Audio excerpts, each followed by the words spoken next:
Yun mga sir, bali ito may bumisita sa akin ngayon galing Bacoor. Yan. Blackout lahat yung panel gauge ng Adventure. Kasi ang nangyari daw kasi nito, ah, mi- nalalabuan na daw si sir sa kasi merong ibang backlight na hindi na umilaw. Kaya ang ginawa ni sir, nagpalit daw siya ng ng lead light, lahat yung apat na yan. Yan. Yung malalaki. Yan, backlight yan mga sir. Pinalitan daw ni sir yan. Tapos ito mga sir, may na pansin ako dito naka-jumper yung sa saan ba yan nakakunik. Ito mga sir, yung indicator ng dun sa fuel pump, yung pag nailaw siya pagka halimbawa na bunot yung sakit o kaya yung kasi diesel to mga sir kaya nahaluan ng tubig yung dun sa may fuel pump, umiilaw to. Tapos nakakunik sa dito yung jumper niya dito sa battery. Battery nga. Ito. Ay. Tika. Sa handbrake pala. Sa handbrake siya nakakabit. Ito. Pinagsama yung handbrake at saka yung dito sa krudo. Sinubukan daw ni sir tong tanggalin. Wala maraming daw nangyari nung tinanggal niya. Nung binalik niya, tapos after daw niya maikabit itong mga backlight, nung isalpak niya na yung mga sakit, tapos papaanda rin na, nawala na lahat. Hindi lang backlight yung nawala, pati na mga indicator yan, nawala na. Yan, lahat ng indicator nawala, pati RPM hindi na gumana, fuel, saka temperature hindi na gumana. After ni sir magkabit ng mga backlight, tsaka after niya rin to galawin daw itong naka-jumper na to. Kasi na-curious din daw si sir nito kasi hindi rin naka-electrical tip to daw, sabi niya. Yan.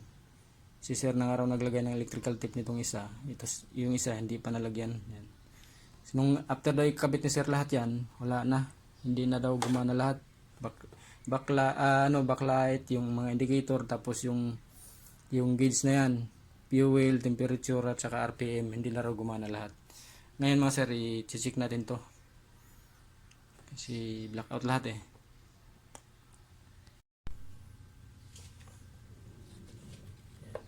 Gagawin natin mga sir, tanggalin na natin itong naka-jumper.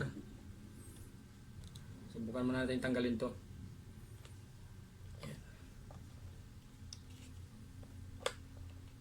Kasi hindi rin alam ng mayari yung bakit may naka-jumper to. Second hand daw kasi itong mga sir, yung sasakyan na bilhin ni sir, yung nagdala ngayon dito. Tuloy natin itong jumper.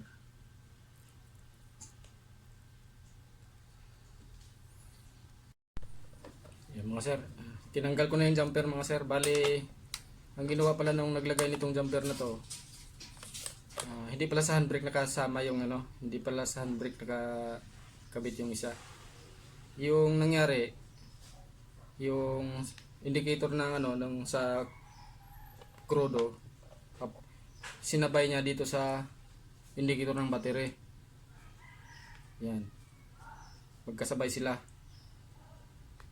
Pinagsabay nila kaya naglagay siya ng jumper. Kasi kanina may kalso rin tong yung sa may battery. May kalso siya para hindi kumunik yung valve dun sa original talaga niyang contact. Ang mangyari, yung supply na papunta sa battery dito nakukuha sa supply galing sa krudo. Yan, dito. Yan, yung kita niyo mga sir. Basta yung sa pag nag-on ka ng susi, na ilaw yung sa krudo. Yan. Tapos para sabay silang mawala, pag andar, sabay silang mawala pa rin ng sa battery. Siguro may issue yung dito sa battery indicator. Kaya siguro siya naglagay ng jumper para pag unang susi, iilaw pa rin yung battery. Pag start, mawawala, kasabay din dito sa indicator ng krudo. Yan, ganun ang nangyari siguro. Yan, tinanggal ko muna yung jumper mga sir. Tignan natin mamaya doon sa sa sasakyan pag tinesting kung anong mangyari. Tapos kasi blackout din to Chinik ko yung mga continuity dito mga sir, okay naman. Kaya nagtaka ako bakit siya naglagay ng jumper. Wala namang putol yung mga connection dito mga sir eh. Meron itong indikasyon na nag-iinit yan, oh. Pero buo yung linya. Natuklap yung ano, yung balat dahil nag-iinit yan. Tignan natin mga sir kung kasi baka siguro pwedeng dumikito sa ground eh. Itong isang walang electrical tape kasi sabi ng may-ari hindi to naka-electrical nung nakita niya. Posibleng dumikito sa body ground. Yun yung dahilan kaya nag-init itong linya na to dito sa may film. Yan. Ngayon, siguro dahil hindi yan naputol, pumutok yung fuse. Tignan ko doon sa fuse. Kasi buo dito mga sir eh, sa board eh, sa panel gauge eh. Walang putol dito. Tignan ko doon sa fuse. Yan mga sir, ito na yung panel gauge ng Adventure na 2017 model. Yan, diesel. Ito sinalpak ko na. Binalik ko na kasi wala naman problema sa panel gauge mga sir. Bali tinanggal ko na lang yung ano, yung jumper. Ito yung jumper. Oh. Yan. Tinanggal ko na. Kasi yan yung dahilan kaya nag-blackout. Chinik ko mga sir yung ano, yung fuse. Saan ba yan? Sir, pwede mahiram yung fuse sir? Yung putok na fuse. Ito mga sir, yung ano, yung fuse tiningnan ko, ayan, putok siya. Yung dito sa meter, yan. 10 amperes, yan. Dahil dito kasi may jumper kasi. Ang nangyari daw kasi na curious si sir nito, tinanggal niya. Tapos nagkamali si sir ng balik. Kasi yung battery indicator at saka yung sa ano, sa crudo, yun. Pinagsabay nung dating electrician na gumalaw nito. Kasi nung binalik daw ni sir yung kabit to, yung sa battery, nung ini-start na ni sir, lagi na nang nakailaw pala ang battery nito. Kaya ang nangyari, nag-jumper yung ano, yung dating electrician nito, dating naggumalaw. Sinabay niya dito, yan, yung parang may pitsil, yan, sa crudo. Sinabay niya para pagkamatay ng ilaw dito, mamamatay din yung sa battery. Bali kinalsuhan niya ng tape yung sa original na connection ng sa battery para hindi mag-short. Ngayon nung binalik ni sir yung jumper, nagkamali si sir ng balik kasi na-curious nga si sir. Yeah. Nung nailagay ni sir dun sa ano, sa handbrake yung galing dito sa crudo, nailagay ni sir dun sa handbrake nga walang kalso na electrical tape. Kaya dun siya nag-short. Yeah. Hindi naman kasi talaga dapat maglagay ng jumper dito. Nilagyan ng dating gumalaw na electrician eh. Ngayon mga sir, ilagay na natin yung fuse na buo. Yan, mayroong reserve na fuse dito eh. Dito lang yan mga sir nakalagay. Sa dalawa, tatlo. Dito lang yan nakalagay mga sir. Dali.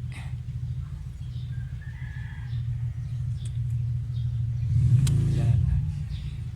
Ngayon mga sir, testing natin yung panel gauge.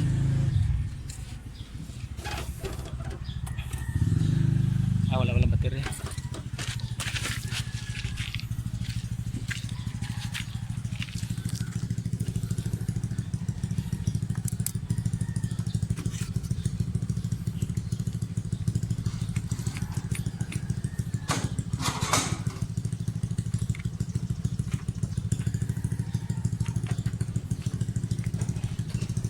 Ngayon na natin ayusin yan mga sir.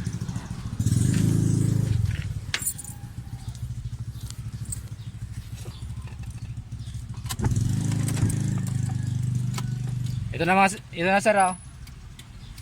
Yung indicator sir. Gumana na indicator. Yung iba hindi pa umilaw, baka maluwag yung ano, mga valve o baka pundirin yung iba. Makapundirin. Yeah. Start natin sir ha. Siglang. Yung ano sir, yung temperature gumana na oh. Ano? Na nalagyan ng fuse. Neutral sir no? Neutral. Gumana na sir. Ayun, wala na. Yun, handbrake na. Wala na. Pati RPM, gumana na lang. Ang may problema dito sir, yung sa crudo. Lagi rin nakailaw yung sa ano, ito, sa crudo. Na-start na yun pero nailaw pa rin. Kaya nalagay ng jumper. Hindi pala yung sa battery ang may problema. Sa crudo. Pero sabi mo sir, lagi nakailaw yung sa battery din. Parehas. Pareha sila. Ngayon hindi lang siya umilaw yung sa battery kasi napunde. Nakita ko nila na itim eh. Yung sa crudo lagi nakailaw. Pwede nga sir, baka may tubig doon sa pump. Baka. Doon sa baso-baso niya. Ayan, gumana na mga sir yung panel gauge ni sir. Ayan, ito na lang yung problema yan, yung lagi nakailaw. Ayan, kaya siguro naglagay ng jumper eh. Yun, wala na sir. Ay, pag naka-idle na Pag umiilaw. may tubig yan. Umiilaw siya pag naka-idle, ayan Ayan, mga sir, ko na lang to, i-fix ko na lang tong pagkalagay dito, tapos anuhin ko rin yung mga ibang ilaw na hindi pa gumana kasi baka maluwag. Para kung ano yung pwede natin. Solve na yung problema ni sir sa panel gauge, gumana na. Yung mga ilaw na lang. Temperature saka. Ang ganda ng ilaw ni sir Ang ganda ng kulay yan. Against the light lang kasi, pero ang ganda siya. Kulay ice blue.